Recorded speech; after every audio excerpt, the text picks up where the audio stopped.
Professor doctor Ritu, हमने प्रशासन से आश्वासन दिया था कि 5 लोगों का डेलीगेशन अंदर बात करने के लिए जाएगा और वो यूनिवर्सिटी के लोग जाएंगे।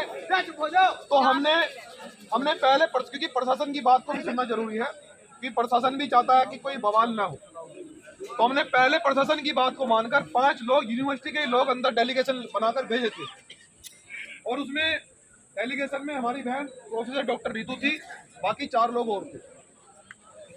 और उन्होंने जो वाइस चांसलर के जो लोग हैं उनके सामने डिमांड जो रखी है अपनी अपनी जितनी भी किस प्रकार से उनको सस्पेंड किया गया, वो लोग कौन थे जो फर्जी एफआईआर कराकर एक फूले साहब अम्बेडकर का नाम लेने पर एक दलित बेटी को सस्पेंड कर देते हैं, वो लोग कौन थे।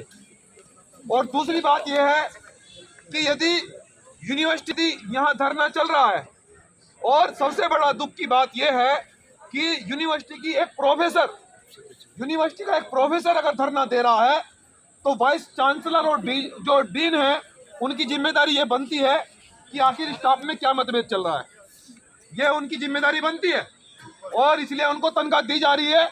प्रशासन का काम है लॉ एंड ऑर्डर मेंटेन करना, लेकिन हमारा मीडिएटर आज प्रशासन है, हम प्रशासन का सम्मान करते हैं, लेकिन उन्होंने जितनी भी डिमांडें हैं हमारी, हमने उनको डिमांडें कहा है कि सबसे पहले उन लोगों पर कार्रवाई हो जिन्होंने एक दलित बेटी या कमजोर बेटी या फिर एक देश की कमजोर बेटी को समझकर उस बेटी को सस्पेंड करने का काम किया, पहले उन लोगों पर कार्रवाई होनी चाहिए। और दूसरी बात ये सुन लीजिए दूसरी बात यह है कि दिल्ली यूनिवर्सिटी के अंदर जिस प्रकार से SC ST OBC अध्यापकों का और प्रोफेसरों का जो उत्पीड़न किया जा रहा है, क्योंकि ये मामला डॉक्टर प्रोफेसर रीतू का नहीं है। यहाँ इस यूनिवर्सिटी के अंदर प्रोफेसर लक्ष्मण यादव जी को भी सस्पेंड किया गया, आप जानते हैं। और ये मामला पहला नहीं है, यहाँ हमारे भाई प्रोफेसर डॉक्टर रतन लाल जी का भी उत्पीड़न किया गया, आप जानते हैं। इसलिए हम डीन साहब से ये पूछने आए थे कि आप एक संवैधानिक कुर्सी पर बैठे हैं, आपकी जिम्मेदारी ये है कि सबको समान समझा जाए, सभी प्रोफेसरों को समान बराबर का दर्जा दिया जाए और विद्यालय में या कॉलेज में हम लोग किसी जाति या धर्म के नहीं हो सकते। वहाँ केवल हम स्टूडेंट हैं और वहाँ हम शिक्षा लेने के लिए जा रहे हैं। प्रथम और अंतिम कर्तव्य यूनिवर्सिटी या कॉलेज में हमारा यही होना चाहिए। लेकिन कुछ लोग, हम यहाँ पहले भी आए थे, वो लोग हमें देखकर उन्होंने मनुवाद के नारे लगाए। हम उन भाइयों को भी कहना चाहते हैं कि भैया हम संविधान को मानने वाले लोग हैं और इस देश के अंदर 90% लोग हैं।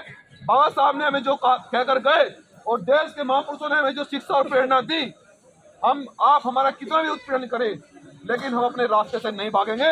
हम संविधान के रास्ते पर ही रहकर आपकी आज भी अपनी बात को रख रहे हैं और कल भी संविधान को हाथ में लेकर ही अपनी बात को रखेंगे, प्रशासन जान ले। लेकिन साथियों, अभी जो वहाँ के जो डीन है, जो अधिकारी हैं यूनिवर्सिटी के, उन्होंने कहा कि हमने आपकी मांगों को नोट कर लिया है। अब हमने उन्हें कहा कि हमारा जवाब आप कितनी देर में हमें दोगे। उन्होंने कहा कि 10 मिनट में हम जो यहाँ के डीन हैं उनसे वार्ता करके कि किस किस पॉइंट पर कार्रवाई हो रही है और जिन लोगों ने फर्जी रूप से सस्पेंड किया उन लोगों पर क्या कार्रवाई हो रही है, सस्पेंड क्यों किया गया, उसका कारण क्या था, और जितने यहाँ SC ST OBC माइनॉरिटी प्रोफेसरों का उत्पीड़न किया जा रहा है उसका कारण क्या है। यहाँ इस विद्यालय के अंदर जातिवाद क्यों हो रहा है। अगर विद्यालयों के अंदर जातिवाद रहेगा तो देश के लिए, राष्ट्र के लिए बड़ा भयानक होगा, क्योंकि विद्यालयों के अंदर हम जातिवाद नहीं, हम शिक्षा लेने के लिए आते हैं। इसलिए साथियों, हम जितने भी संगठन चला रहे हैं, क्योंकि सरकार का काम क्या होता है कि जब भी आप लोगों को न्याय देने की बात आती है तो वो लोग, हरामी लोग क्या करते हैं कि प्रशासन को आगे भेजकर वो हमें प्रशासन के साथ भिड़ा देते हैं। अब फर्स्ट पार्टी प्रशासन बन जाता है। हम प्रशासन को कहना चाहते हैं, भैया हमारी लड़ाई आपसे नहीं है, आप तो सरकार के इशारे पर नौकरी करने के लिए आए हैं। हमारी लड़ाई अन्याय के खिलाफ है, हमारी लड़ाई बहन बेटी को न्याय दिलाने की है, हमारी लड़ाई यहाँ जातिवाद खत्म करने की है कि विद्यालय के अंदर जातिवाद क्यों हो रहा है।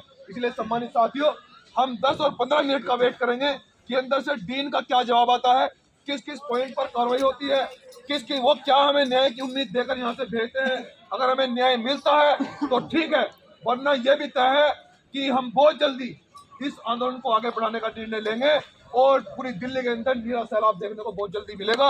ये आप पूरी साथ में अपनी बात को आपको बताया और आगे भी। देखो एक बात और बताते हैं आपको, अन्याय इन लोगों का काम है अन्याय करना। मैं फिर से बता रहा हूँ कि कितना अन्याय आज मैंने झेला, यहाँ तक पहुंचने में मैंने प्रशासन ने मेरे साथ कितनी बदसलूकी करी, क्योंकि सरकार के लोग ये जानते हैं कि यह व्यक्ति अगर वहां पहुंचा तो इस व्यक्ति को आप गुमराह नहीं कर सकते, मुद्दों की बात करेगा और हाथ में संविधान लेकर जाएगा, उनको पता था। लेकिन आज हम इसलिए चुप रहे क्योंकि हमें न्याय करना था। हमें फर्स्ट पार्टी प्रशासन को न बनाई और न बनाएंगे। हम प्रशासन का सम्मान करते हैं, लेकिन प्रशासन भी हमारा सहयोग करे कि हम लोग न्याय लेने के लिए आए हैं। तो 10-15 मिनट लोग सब शांति बनाए रखें। जो भी साथी मीडिया के लोग बात करना चाहते हैं बारी बारी से बात करें। जय भीम।